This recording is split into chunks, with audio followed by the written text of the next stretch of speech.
Nou Kees, het is zomer en dat betekent voor jou volop aan de bak, denk ik. Ja, dat kan je wel zeggen. Je kan het ook zien ook dat het zomer is, hè? Oh, het is warm zeg, het is benauwd.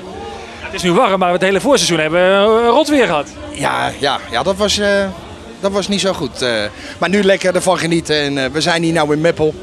En ondanks de regen met buien, dan is het publiek toch heel enthousiast. Voor jou als motorhandelaar is dat toch natuurlijk een heel slecht voorseizoen. Ja, ik heb een slecht seizoen.